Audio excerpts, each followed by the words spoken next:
الحمد لله رب العالمين والصلاة والسلام على سيد الأنبياء والمرسلين وعلى آله وأصحابه وأهل بيته وذرياته أجمعين والعاقبة للمتقين. قال الله تبارك وتعالى في كلامه المجيد والفرقان الحميد: بسم الله الرحمن الرحيم. وَلَنَبْلُوَنَّكُمْ بِشَيْءٍ مِّنَ الْخَوْفِ وَالْجُوعِ وَنَقْصٍ مِّنَ الْأَمْوَالِ وَالثَّمَرَاتِ وَبَشِّرِ الصَّابِرِينَ الَّذِينَ إِذَا أَصَابَتْهُم مُّصِيبَةٌ قَالُوا إِنَّا لِلَّهِ وَإِنَّا إِلَيْهِ راجعون. صدق اللہ العظیم وصدق رسولہ النبی الکریم. مولایا صلی وسلم دائما ابدا علی حبیبک خیر الخلق کلہم. رب اشرح لی صدری ویسر لی امری واحلل عقدۃ من لسانی یفقہوا قولی. تمام حضرات ایک مرتبہ محبت سے درود پاک پڑھیے. اللہم صلی علی سیدنا مولانا محمد وعلی آل سیدنا محمد. صلاۃ و سلام علیک یا سیدی یا رسول اللہ وعلی آلک و اصحابک یا نور اللہ. معزز حاضرین کرام، آج محرم الحرام کی 10 تاریخ ہے اور جمعہ کا دن ہے. 1447 میں ہم اس وقت، اور سن 61 ہجری، تو آپ لگا لیجیے آج سے تقریباً 1400 سال پہلے، تقریباً لگ بھگ میدان کربلا میں ایک عشق و محبت کا عظیم الشان واقعہ پیش آیا، اور وہ ایسا عظیم الشان واقعہ ہے کہ رہتی دنیا تک لوگ اسے یاد کریں گے. قربانیوں کی ایک لازوال داستان ہے جس کی تعریف کرتے کرتے اہل قلم تھک جائیں گے، مگر ایسی قربانیاں انسانی تاریخ کے صفحات پر کہیں نہیں ملیں گی جو میدان کربلا میں کربلا والوں نے اللہ کی بارگاہ میں پیش کی، کیونکہ وہ عشق و محبت کی قربانیاں ہیں. اور اسلام سراسر عشق و محبت ہے. اسلام ہمیں عشق اور محبت کی دعوت دیتا ہے. اور عشق و محبت ہوتا کیا ہے؟ دیکھیں، محبت ہوتا کسی کی طرف مائل ہونا، قلب کا کسی چیز کی طرف مائل ہونا. یہ میلان، یہ جھکاؤ، یہ رویہ محبت کہلاتا ہے. لیکن جب اس میں شدت آ جائے اور بندہ اپنے محبوب میں ایسا گم ہو، نہ کسی اور کی طرف دیکھے، نہ کسی اور کی طرف سنے، نہ کسی اور کو محسوس کرے، تو وہ پھر عشق بن جاتا ہے. تو اسلام نے بھی ہمیں یہی تعلیم دی ہے. اور عشق سراپا اطاعت ہے، عشق سراپا تسلیم ہے، عشق سراپا رضا ہے. جہاں پہ عشق پایا جائے گا وہاں پہ رضامندی پائی جائے گی، وہاں پہ اطاعت و فرما برداری پائی جائے گی، وہاں پہ تسلیم پائی جائے گی. تو یہ عشق ہے. تو یہ عشق پر سارے اسلام کا مدار گھوم رہا ہے. اور قرآن مجید فرقان حمید نے ہمیں اس عشق کی داستان بیان کر کے ہمارے اندر عشق پیدا کیا. سیدنا ابراہیم خلیل اللہ علیہ السلام کے سارے معاملات کو دیکھ لیجئے کہ حق کی دعوت دینے پر ان کو نار نمرود میں ڈالا گیا اور وہ اس کے لیے تیار ہو گئے. جس کے لیے ڈاکٹر اقبال نے کہا، بے قدر کود پڑا آتش نمرود میں عشق. یعنی نمرود نے آگ جلائی تھی اور عشق ابراہیم علیہ السلام تھے. اس نے کہا کہ شاید ڈر جائیں گے، ابراہیم علیہ السلام کو انہوں نے ڈالا اور آپ جانے کے لیے تیار ہو گئے، تو بے خطر کود پڑا آتش نمرود میں عشق، عقل ابھی محو تماشائے لب بام ابھی۔ اور جو عقل والے ہیں یعنی ان سے کہا جائے کہ کودو اوپر سے، تو عشق والوں نے تو جمپ لگا دی، انجام کی پرواہ نہیں کی، لیکن عقل والے اب سوچ میں پڑ گئے کودیں یا نہ کودیں، تو اس لیے کہا عقل ابھی محو تماشائے لب بام ابھی، کہ عقل جو ہے ابھی دیوار پہ کھڑی ہو کے سوچ رہی ہے کروں گے کیا کروں نہ کروں گا۔ تو یہ اسلام سراسر عشق ہے۔ ابراہیم علیہ السلام نے عشق کی دعوت دی، عشق کی طرف لوگوں کو بلایا، حضرت اسماعیل علیہ السلام کی قربانی کا حکم آیا تو وہ عشق الہی میں اس کو قربان کرنے کے لیے تیار ہو گئے، اسماعیل علیہ السلام اسی عشق میں جان دینے کے لیے تیار ہو گئے، اور یہی وہ عشق کا واقعہ میدان کربلا میں پیش آیا۔ اس لیے ڈاکٹر اقبال نے کہا صدق خلیل بھی ہے عشق، صبر حسین بھی ہے عشق، صدق خلیل بھی ہے عشق، صبر حسین بھی ہے عشق، معرکہ وجود میں بدر و حنین بھی ہے عشق۔ تو جنگ بدر، جنگ حنین کے اندر جو جہاد کیا تھا صحابہ کرام نے، یہ سارا کا سارا عشق کی بنیاد پر تھا۔ اور عشق، میں نے آپ کو پہلے عرض کیا کہ عشق قربانی مانگتا ہے، اور عاشق جب عشق میں گرفتار ہوتا ہے تو وہ اپنا مال بھی اللہ کی راہ میں، اپنے معشوق کی راہ میں خرچ کر دیتا ہے، اپنی اولاد کو بھی اللہ کی راہ میں خرچ کر دیتا ہے، اپنی جان کو بھی اللہ کی راہ میں خرچ کر دیتا ہے۔ اور یہ آیت طیبہ سورہ بقرہ کے دوسرے پارے سے جو آیت میں نے پڑھی ہے آپ کے سامنے، اسی عشق کے بارے میں اللہ نے فرمایا وَلَنَبْلُوَنَّكُمْ بِشَيْءٍ مِّنَ الْخَوْفِ وَالْجُوعِ وَنَقْصٍ مِّنَ الْأَمْوَالِ وَالْأَنفُسِ وَالثَّمَرَاتِ، کہ ہم ضرور تم کو آزمائیں گے، تمہیں خوف ڈال کے، بِشَيْءٍ مِّنَ الْخَوْفِ وَالنَّقْصِ مِّنَ الْأَمْوَالِ، تمہارے مالوں میں نقصان کر کے، تمہاری جانوں میں نقصان کر کے، تمہارے فروٹس میں، پھلوں میں نقصان کر کے، تو اللہ تعالیٰ آزماتا ہے۔ کیونکہ دیکھو عشق ایک معیار ہے، ایک کسوٹی ہے، کہ جب تک کسوٹی پہ کسی چیز کو پرکھ نہ لیا جائے تو اس کا کھرا کھوٹا ہونا پتہ نہیں چلتا۔ تو سونار بھی جب سونے کو چیک کرتا ہے تو اس کو آگ پہ رکھتا ہے تو پتہ چل جاتا ہے کیا کھوٹ ہے اس میں اور کیا نہیں ہے۔ تو ایسے ہی جب عشق الہی میں بندہ آتا ہے تو اس کو بھی آزمایا جاتا ہے، اور اس آزمائش کے اندر کبھی خوف ڈالا جاتا ہے، کبھی بھوک ڈالی جاتی ہے، کبھی اس کے اوپر جو ہے اس کی جان کا نقصان ہوتا ہے، کبھی اس کے مال کا نقصان ہوتا ہے، کبھی اس کی کھیتیوں کا نقصان ہوتا ہے۔ اور میدان کربلا اس کی ساری کی ساری عملی مثال ہے۔ اس کی عملی مثال ہے سیدنا امام حسین رضی اللہ تعالیٰ عنہ کی، آپ کے رفقائے کار کی قربانی میدان کربلا میں اہل عشق کے لیے بڑا زبردست نمونہ ہے کہ کس طرح عشاق جو عاشق ہیں اپنے رب کی بارگاہ کے، حبیب صلی اللہ علیہ وسلم کی بارگاہ کے، وہ کس طرح قرآن کی اس آیت پہ انہوں نے عمل کر کے دکھایا۔ دیکھیے سیدنا امام حسین رضی اللہ تعالیٰ عنہ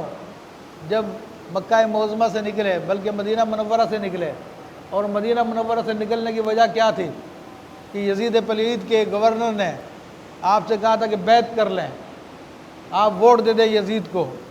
تو آپ نے منع کر دیا ووٹ دینے سے،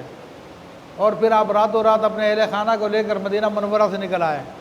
حالانکہ مدینہ منورہ وہ مقدس جگہ ہے جو رسول اللہ صلی اللہ علیہ وسلم کی محبوب ترین جگہ ہے۔ آپ علیہ السلام فرماتے ہیں من استطاع منکم ان یموت فی المدینہ فلیمت، کہ تم میں سے جو کوئی مدینہ شریف میں مر سکتا ہے تو مر جائے۔ تو وہ اتنے محبوب جگہ جو عاشقوں کی دلوں کی جنت ہے، اس کو چھوڑنے پہ مجبور ہوئے، اور آپ حالانکہ وہاں پہ پیدا بھی ہوئے ہیں، وہاں پہ آپ پلے بھی ہیں، وہاں پہ آپ بڑے بھی ہیں، سب کچھ ہوا، لیکن اب عشق کا معاملہ آ گیا، اب حق و باطل کی جنگ کا معاملہ آ گیا، تو اس حق و باطل کے لیے آپ نے اپنا گھر بار چھوڑ دیا، آپ نے وہاں پر اپنے چاہنے والے چھوڑ دیے، مکہ معظمہ آ گئے۔ مکہ معظمہ سے پھر آپ کو کوفیوں نے، ظالموں نے جھوٹے خط لکھ کے آپ کو بلایا کہ آپ آ جائیں، لیکن آپ کو جب انہوں نے یہ کہا کہ اگر آپ نہیں آتے تو ہم اللہ کی بارگاہ میں شکایت کریں گے کہ ہم تو حق کو چاہتے تھے، لیکن امام حسین نے منع کر دیا، تو مجبور ہو کر پھر آپ اس حق کی بات کو لبیک کہنے کے لیے آپ پھر حق کے لیے عشق میں آپ پھر مکہ معظمہ سے نکلے اور یہ سارا کا سارا سفر آپ کا عشق و محبت میں گزرا۔ دیکھیں میں واقعات کربلا بیان نہیں کروں گا ابھی، کیونکہ ابھی اتنا ٹائم نہیں ہے کہ ساری کی ساری باتوں کو ہم کر سکیں، واقعات کربلا کو بیان کر سکیں۔ کل رات کو الحمدللہ ہمارے یہاں پہ محفل ہوئی تھی، جس میں باقاعدہ شہدائے کربلا کا ذکر کیا گیا، کچھ واقعات بھی ذکر کیے گئے تھے۔ تو الحمدللہ رب العالمین، آج میں کربلا کے اس سبق کو بیان کرنا چاہتا ہوں کہ قرآن مجید کی عملی تفسیر، رسول اللہ صلی اللہ علیہ وسلم کی زندگی کا نچوڑ سیدنا امام حسین رضی اللہ تعالیٰ نے میدان کربلا میں پیش کر دیا۔ آپ رضی اللہ تعالیٰ عنہ پھر میدان کربلا کی طرف روانہ ہوتے ہیں، بلایا گیا آپ کو، اور وہاں پر آپ کے سامنے دشمن کی فوج تیار ہے، یزید پلید کی فوج تیار ہے آپ کو گرفتار کرنے کے لیے۔ تو آپ نے فرمایا تم نے ہی بلایا تھا مجھے۔ تو بہرحال حضرت امام رضی اللہ تعالیٰ نے اتمام حجت فرمائی، اور المختصر یہ کہ آپ رضی اللہ تعالیٰ عنہ کو نہایت ظلماً شہید کیا گیا۔ حالانکہ رسول اللہ صلی اللہ علیہ وسلم بھی جانتے تھے کہ تقدیر الہی ہے۔ حضرت امام حسین رضی اللہ تعالیٰ عنہ کو یہ معلوم تھا کہ میدان کربلا میں مجھے جان دینی ہے، مگر قربان جائیے اس عظیم ذات پہ، سیدنا امام حسین رضی اللہ تعالیٰ عنہ پر، اور ان کے ماں باپ پر، اور ان کے نانا جان پر، کہ آج ہمیں پتہ چل جائے کل میرا کوئی نقصان ہونے والا ہے یا 1 مہینے بعد میرا نقصان ہونے والا ہے، راتوں کی نیندیں اڑ جاتی ہے، چین نہیں آتا، سکون نہیں آتا، اور وہاں پر یہ معلوم ہے کہ ان کو میدان کربلا میں جان دینی ہے، لیکن ساری زندگی بتا کے چلے گئے اور اسی وقت کے لیے اپنے آپ کو تیار کرتے رہے کہ میرا رب قربانی چاہتا، قربانی کے لیے تیار ہو گئے۔ دیکھیں کیونکہ تقدیر پہ نظر رکھنے والے تھے نا، تو کہیں میں نے دعا نہیں پڑھی ہے کہ رسول اللہ صلی اللہ علیہ وسلم نے دعا کی ہو کہ اللہ میرے نواسے کو بچا لے، یا مولا کائنات نے دعا کی ہو، یا خاتون جنت نے دعا کی ہو، یا خود امام حسین نے یا امام حسن نے دعا کی ہو کہ اللہ ہمارے حسین کو بچا لے، کیونکہ دعا وہ کرتے ہیں جو اللہ کی تقدیر سے راضی، جن کے سامنے تقدیر ہو اور پھر وہ اللہ تعالیٰ کی تقدیر کو ناپسند کرے تو پھر بندہ دعا کرے گا، لیکن جس کے سامنے تقدیر ہے اس کو پتا ہے کہ میرے رب کا یہ ارادہ ہے، تو وہ پھر اس کو تسلیم کرتا ہے، اور اسی کو کہتے ہیں تسلیم و رضا، جس کو میاں بخش کھڑی شریف والے کشمیر کے بزرگ فرماتے ہیں، جے سونا میرے دکھ وچ راضی تو میں سکھ نو چلے پاواں، کہ جب میرا سونا، میرا محبوب میرے دکھ پر راضی ہے تو سکھ کو میں چولہے میں ڈالتا ہوں، اس کو میں آگ میں جلاتا ہوں، کیونکہ میرا محبوب تو میرے دکھ پہ راضی ہے۔ تو یہ سارے کے سارے اسی عشق کی بارگاہ کے امام ہیں کہ ان کو پتہ تھا کہ ہمارا رب ہم سے یہ چاہتا ہے، تو انہوں نے اپنے آپ کو حوالے کر دیا۔ تو امام حسین رضی اللہ تعالیٰ نے وہ عظیم شہادت پیش فرمائی۔ تو ایک تو یہ عشق کا ایک معاملہ تھا جو میں نے آپ کے سامنے پیش کیا، اور اس کو ایک شاعر نے بڑے پیارے انداز میں بیان کیا، وہ آپ نے بھی کلام سنا ہوگا، تو میں اس کے اشعار آپ کے سامنے پڑھنے کی سعادت حاصل کرتا ہوں۔ ادیب رائے پوری اللہ انہیں غریق رحمت کرے، تو انہوں نے یہ اشعار کہے ہیں، تو انشاءاللہ تبارک و تعالیٰ یہ اشعار سنے اور اس پہ غور کرے۔ پہلے شاید آپ نے سنے ہو مگر غور نہ کیا ہو۔ تو وہ کہتے ہیں اس کربلا کے معاملے کے اندر جو قربانی پیش کی گئی وہ کیا تھی؟ فرمایا کہ آیا نہ ہوگا اس طرح رنگ و شباب ریت پر، کیونکہ کربلا میں ریت ہی ریت تھی، اور آپ کو پتہ ریت چٹیل میدان ہوتا ہے، اس میں کوئی خوبصورتی، کوئی رنگ نہیں ہوتا، لیکن اہل بیت کرام نے جب اپنے خون جگر کو اسلام کی جڑوں کو مضبوط کرنے کے لیے پیش کیا، اسلام کے گلشن کو آباد کرنے کے لیے پیش کیا، تو وہ چٹیل لقودک بدصورت صحرا بھی ان کے خون سے خوبصورت ہو گیا۔ تو فرماتے ہیں آیا نہ ہوگا اس طرح رنگ و شباب ریت پر، گلشن فاطمہ کے تھے سارے گلاب ریت پر۔ اللہ اکبر۔ اس منظر کو آپ سوچیں، غور کریں کہ نبی کریم صلی اللہ تعالیٰ علیہ وسلم نے اپنے ان نواسوں کو کتنی محبت سے پالا تھا اور امت کو بار بار سمجھایا تھا کہ حسین منی انا من حسین، کہ حسین مجھ سے ہے، میں حسین سے ہوں۔ بتا دیا تھا کہ جو حسین کے ساتھ جو کرتا وہ میرے ساتھ کرتا ہے، جو حسین کے ساتھ بدسلوکی کرے گا وہ میرے ساتھ بدسلوکی کرے گا۔ آپ علیہ الصلوۃ والسلام نے بتا دیا تھا، سینے سے لگا لگا کر، اپنی زبان ان کے منہ میں ڈال ڈال کر بار بار کہا تھا کہ اللہ میں اس سے محبت کرتا ہوں، تو اس سے محبت کر، اور جو اس سے محبت کرے تو اس سے بھی محبت کر، بار بار بتا دیا تھا۔ وہ کتنی نازوں سے پالے گئے تھے اہل بیت کرام، تو فرماتے گلشن فاطمہ کے تھے سارے گلاب ریت پر، کوئی بھی نہیں بچا مردوں میں سے سوائے امام زین العابدین رضی اللہ تعالیٰ عنہ کے، اور ان کو بھی تقدیر الہی تھی کہ جو ان کو بچایا گیا، جس سے سادات کی پوری نسل آج چلی، امام حسین رضی اللہ عنہ کی پوری نسل اسی ایک حضرت امام زین العابدین رضی اللہ تعالیٰ عنہ سے چلی ہے۔ ہاں امام حسن کی نسل آپ کے دیگر بیٹوں سے چلی ہے، لیکن سادات حسینیہ کی نسل امام زین العابدین رضی اللہ تعالیٰ عنہ سے چلی ہے۔ اللہ اکبر۔ دیکھیں میرے بھائیوں، کہیں بھی پودا اگانا ہوتا ہے تو اس پودے کے لیے زمین بھی اچھی ہونی چاہیے، اس کے لیے پانی تو بہت ضروری ہوتا ہے، اور خاص طور پہ جب ریت میں کوئی پودا اگانا ہو، ریت میں کوئی پھول کھلانا ہو تو اس کو تو بہت پانی کی ضرورت ہے۔ تو فرماتے ہیں جان بطول کے سوا کوئی نہیں کھلا سکا۔ یہ کھلانا، پھولوں کو کھلاتے ہیں نا، پھول کھلتا ہے، تو شاعر کہہ رہا ہے کہ جان بطول یعنی امام حسین رضی اللہ تعالیٰ عنہ، جان بطول کے سوا کوئی نہیں کھلا سکا، قطرہ آب کے بغیر اتنے گلاب ریت پر، کہ کوئی پانی بھی نہیں تھا، اس ریت کی چٹیل زمین پہ آپ نے گلابوں کا گلستان لگا دیا اپنی شہادت پیش کر کے۔ لوگ کہتے ہیں کہ امام حسین رضی اللہ تعالیٰ عنہ کو پیاسا تڑپایا گیا، تو شاعر کا ایک نظریہ الگ ہے۔ شاعر کہتا ہے کہ ترس حسین آب کو، آپ کہتے پانی کو،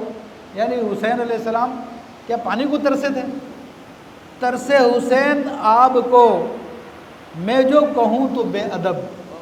میں یہ بات کہوں تو بے ادبی کی بات ہے کہ امام حسین پانی کے لیے ترس رہے تھے۔ ارے بھائی پانی کے لیے کیوں ترسیں گے؟ وہ تو حوض کوثر کے مالک ہے، وہ تو قیامت کے دن پیاسوں کی جب زبانیں باہر نکلی ہوں گی وہ تو سب کو پانی پلا رہے ہوں گے۔ شاعر اس نظر سے دیکھ رہا ہے، کہتا ہے ترس حسین آپ کو میں جو کہوں تو بے ادب،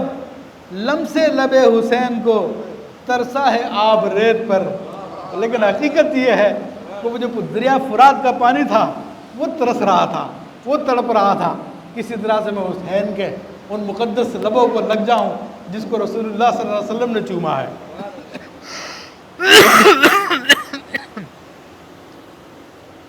اب ایک اور زبردست بات، کیونکہ میرا موضوع عشق ہے اور عشق کی بات میں نے آپ کے سامنے شروع کی تھی، اور عشق کے حوالے سے ہی میں ساری بات ذکر کرنا۔ بسم اللہ الرحمن الرحیم۔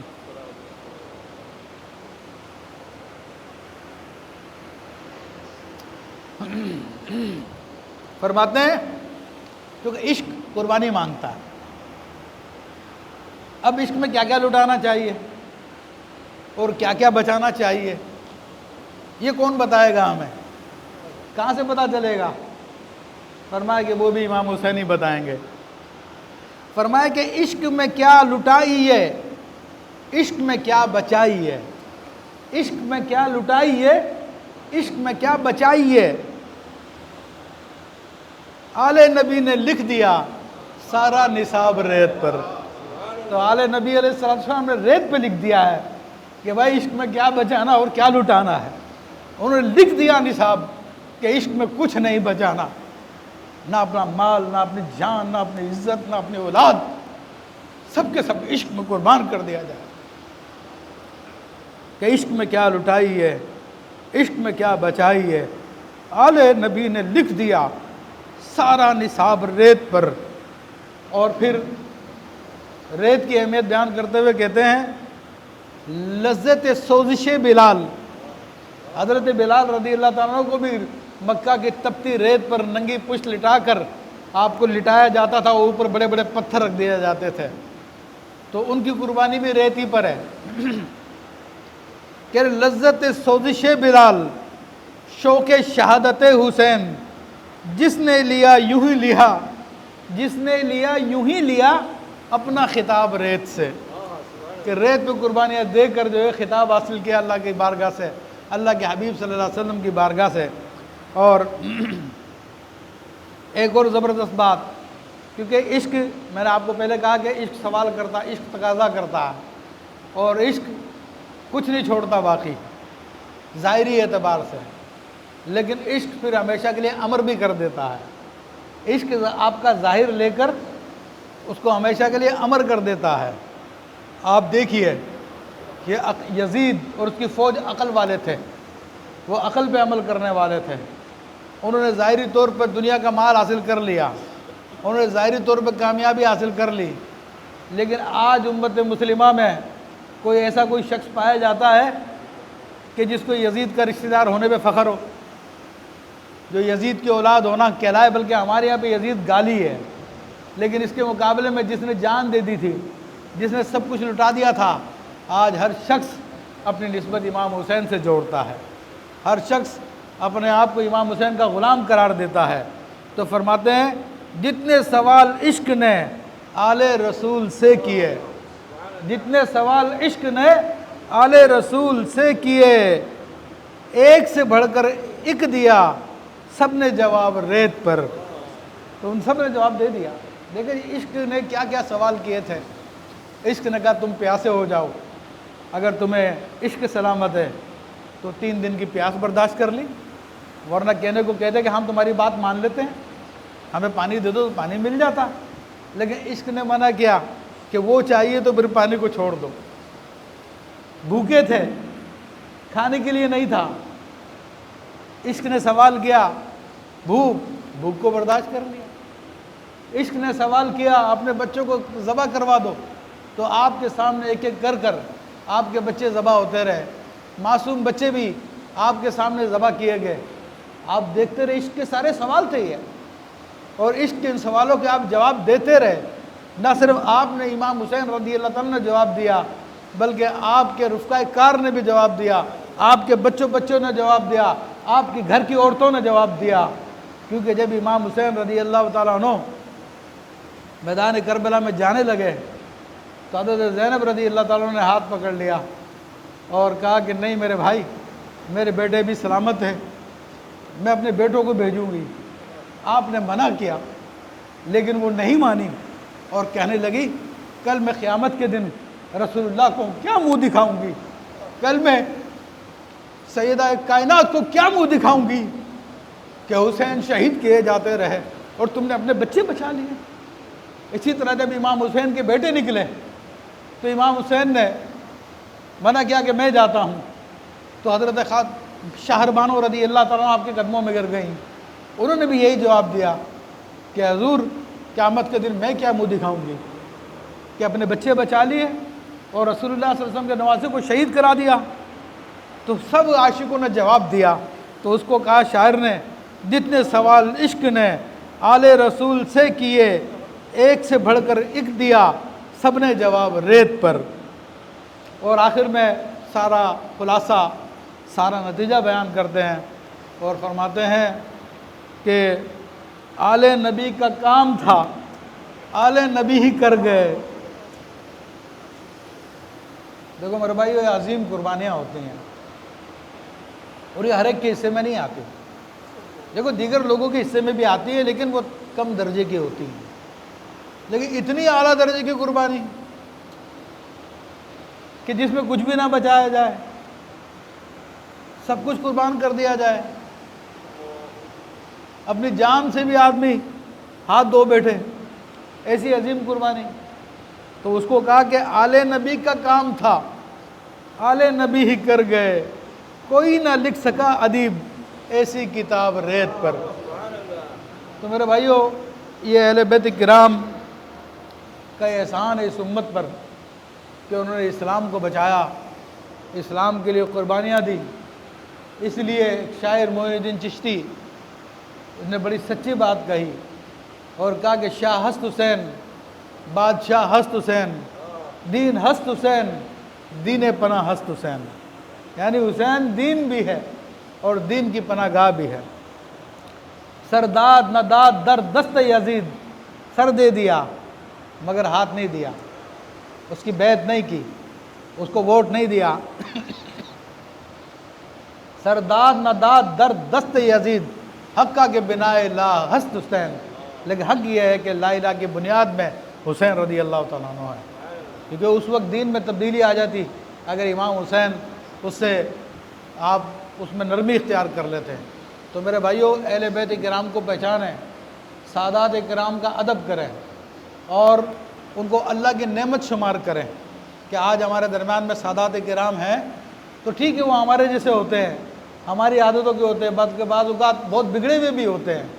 تو ان کے ظاہر کو مت دیکھیں، ان کی اس نسبت کو دیکھیں جو رسول اللہ صلی اللہ علیہ وسلم کے ساتھ ہے،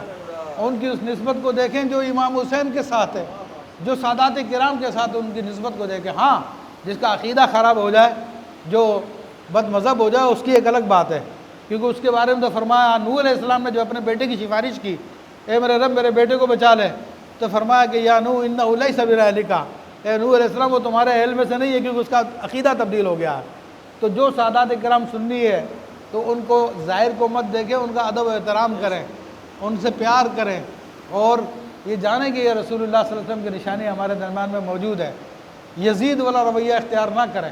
کہ یزید کے سامنے آل رسول تھے مگر اس نے کوئی ادب نہیں یا کوئی احترام نہیں کیا۔ حالانکہ یزید کے دربار میں ایک عیسائی آیا ہوا تھا اس وقت جب امام حسین رضی اللہ تعالیٰ کا سر مبارک لایا گیا اور وہ اس میں چھڑیاں مار رہا تھا، تو اس نے کہا کہ بڑی عجیب بات ہے کہ یہ کون ہے جس کے سر کو تم یہ مار رہے ہو؟ تو لوگوں نے بتایا کہ رسول اللہ صلی اللہ علیہ وسلم کے نواسے ہیں۔ تو اس عیسائی نے کہا کہ ہمارے یہاں پر حضرت عیسیٰ علیہ السلام کا ایک گدھا، اس کی نسل سے کچھ بچے ہیں اور کئی سو سال گزر گئے ہیں، ہر سال ہم اس کی زیارت کے لیے ایسے جیسے تم لوگ حج کے لیے جاتے ہو۔ تو یہ اس لیے اللہ تبارک و تعالیٰ نے قرآن مجید فرقان حمید میں نبی علیہ الصلوۃ والسلام کی زبان سے کہلوایا، کہ اہل بیت کی محبت کے حوالے سے کہلوایا کہ قل لا اسألکم علیہم اجرا الا المودۃ فی القربى، اے لوگو میں نے جو تمہیں اللہ کی پہچان کرائی، تمہیں کفر سے نکالا، تمہیں ایمان میں داخل کیا، تمہیں اندھیرے سے نکالا، تمہیں روشنی میں لے کے آیا، گمراہی سے نکالا، تمہیں ہدایت کی طرف لے کے آیا، عذاب سے نکالا، تمہیں ثواب کی طرف لے کر آیا، ناکامیوں سے نکالا، تمہیں کامیابی کی طرف لے کر آیا۔ اس سارے بڑے عظیم کام پر میں تم سے کوئی اجرت نہیں مانگ رہا، کوئی بدلہ نہیں مانگ رہا، الا المودۃ فی القربى، ہاں بس میرے اہل بیت سے محبت کرو۔ تو آج امت کو جاننا چاہیے، سبق لینا چاہیے، جو بھی ہمارے درمیان میں سادات کرام ہیں ان کا ادب و احترام کرنا چاہیے، اور اگر ان کی وہ کوئی کمزور ہے، مالی طور پہ کمزور ہے، تو اپنے خالص مال سے جس طرح آپ اپنے بچوں پہ خرچ کرتے ہیں، اپنی اولادوں پہ خرچ کرتے ہیں، تو رسول اللہ صلی اللہ علیہ وسلم کی اولاد پہ خرچ کرو۔ اللہ کی قسم تمہارا یہ ادھار نہیں رہے گا۔ اگر آج دنیا میں تم نے ان پہ خرچ کیا تو اسی دن اسی دنیا میں تم کو مل جائے گا، اور آخرت میں جو کچھ ملے گا اس کا تو کوئی جواب دے ہی نہیں سکتا، اس کا تو کوئی اندازہ کر ہی نہیں سکتا۔ اس لیے نبی علیہ الصلوۃ والسلام نے فرمایا کہ ربوا اولادکم علی ثلاثۃ خصال، کہ اپنی اولاد کی تربیت 3 باتوں پہ کرو۔ حب نبیکم، اپنی اولاد کو تمہارے نبی کی محبت سکھاؤ، حب اہل بیت ہی، ان کے اہل بیت کی محبت سکھاؤ، و تلاوت القرآن، اور ان کو تلاوت قرآن پاک سکھاؤ۔ تو اللہ تبارک و تعالیٰ میں اہل بیت کرام سے سچی محبت عطا فرمائے اور ان کے نقش قدم پہ چلنے کی توفیق عطا فرمائے، آمین بجاہ النبی الامین۔